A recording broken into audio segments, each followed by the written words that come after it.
No man's an island, except when he's having a bath.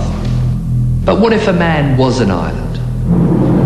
What if you could isolate some men and ladies from the world?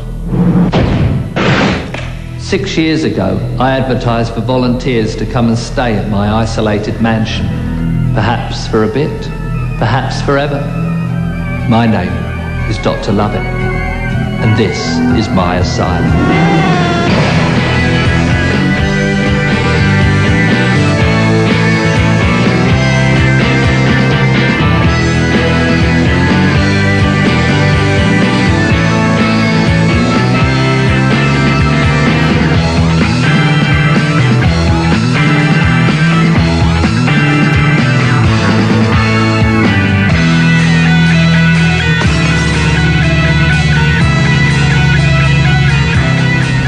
I know it's a long way to come, that's why you got mopeds.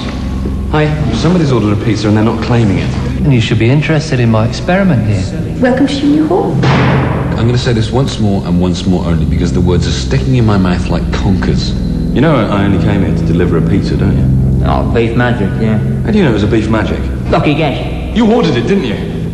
The Pegmeister is sending you down. Cup of tea, Simon? Oh. He's quite a feisty one, isn't he?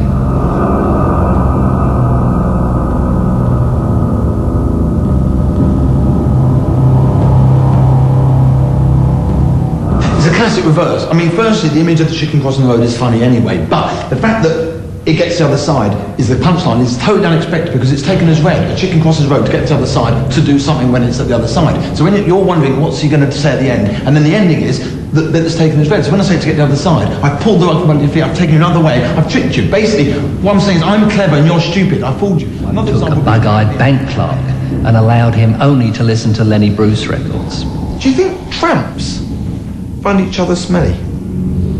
Because I saw a whole load of them on a park bench, right? And they stank. And I just imagine one of them getting up and walking away and someone saying, someone's got to tell him. How about a flamenco singer made to take a vow of silence, and the only way he can express himself is with the use of objects? In your own words, why can't you speak? Consonant, a vowel, and not a consonant. For a politics graduate, That's how the CIA they'll allow them only to watch daytime television. The alphabetic spaghetti you found in the hall wasn't a secret coded message strapped onto the back of the team of trade ants. Simon, imagine a painter and decorator being surrounded only by Renaissance art. Of course, painting. He's the one. He's the painter and decorator. Yeah, the doctor put him in a room with the books and the paintings, and that is why he is like he is. Why don't you ask him? Victor, you're a painter and decorator, aren't you? Do you know who I am? I am Victor Monroe, weaver of dreams. Well, that's got that sorted out, hasn't it? Genius, artist, poet, weaver of enigmas, king, prince, cyclist. I have kissed the face of the Sphinx. I have suckled the teats of Ariadne herself, and I have danced naked with a horse at midnight. Oh, I shall tell you a piece of my history. Genius runs through my family like fine wine down the throat of a goose. Oh, my grandmama. I can see her now, her shiny cheeks and her enormous ear, the size of a small boat. Grandmama was an artist, of course. She was an abstract expressionist of the highest caliber. Many a time I would return from school dressed in my little culottes and tiny silk boots, and she would daub me in blue paint and then hurl me repeatedly at a canvas over and over. Oh, she was a powerful woman, over 7 feet wide.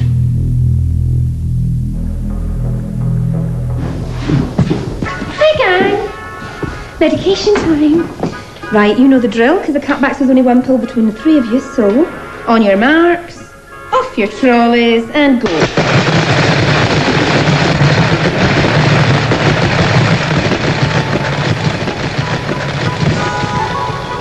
It's probably about 5 o'clock now. I'd usually be somewhere between maybe Euston and Kentish Town, you know, perhaps dropping off the odd Hawaiian. His name's Jose, he's very strange, you know.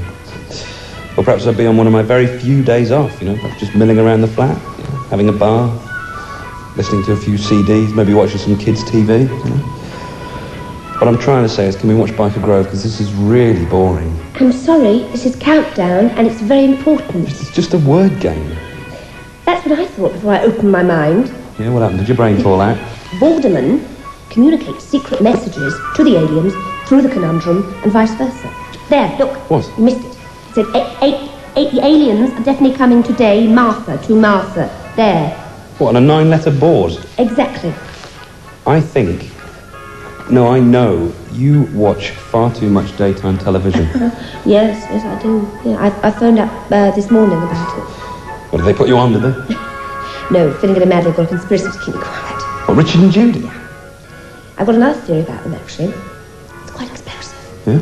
I've reason to believe, compiled evidence to the fact, that in fact, Richard and Judy are married. Yes! Look. I'm on the pill. Note, visual gag, stand on pill, on the pill. Big laugh, possible encore. Oh shit, I've crushed it. Nurse?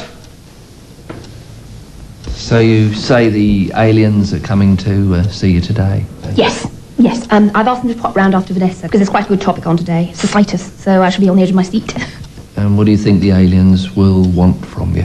Well, I'm hoping they might want to conduct some, bizarre sort of sexual experiments, but failing that, I expect they shall be asking me to channel more messages for Vorderman.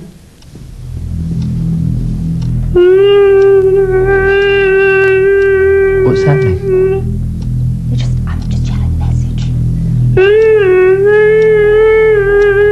What are the aliens saying? They want to ask Vorderman a question. What? What's Richard Whiteley like in real life? I think it's quite a good question, really.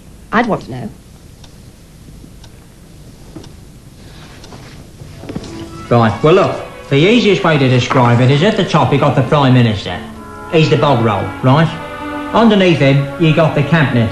That's the Minister of Transport, Defence, everything. They're all in the egg box. Hang on, strictly speaking, the Prime Minister's answerable to the Queen, isn't he? Here we are, look, that's it, paracetamol, that's the Queen. She's up the top, see, like this. And he... Oh, Christ, gone down the bloody tube, wait a minute.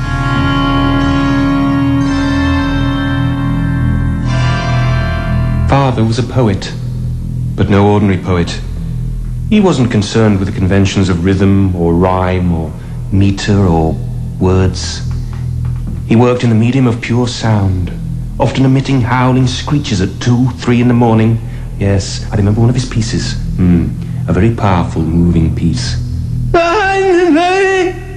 Oh, such imagery, such urgency of vision. And another piece I remember, a poignant piece. Beyond words, beyond language. He was a genius. Grandpapa was an explorer. He would often be away for months and days on end. And when he returned, reeking of yeast and covered in sick, he would tell of his strange adventures with the Mahundi tribe of Malaya, who greeted newcomers by plying them with vast amounts of a strange fermented brew called Kalingbleklebel. He would often bring back trinkets from his voyages, tiny little trinkets. I remember once he brought me back a lovely little twig. Oh, Vietnam. The memories haunt me still. I was a war artist, posted deep in the Mekong Delta. I would be parachuted into the midst of battle, armed only with a canvas and some acrylics. Can't you be still for a moment? I had to kill a lot of my subjects just in order to stop them moving around. Right, there you go. At the top, you got the Archbishop of Canterbury. He's a brown envelope, and he's got the last word, really, because the Queen turns to him for advice. He's head of the church, isn't he? But, oh, hang on. Wait a minute. He's a bloody tea boy next to the Pope, isn't he? Look, here we go. Now, the Pope, he is the cat's arse. So it doesn't matter who you vote for, it's a bloke in the plastic cup who's pulling the strings. Got it?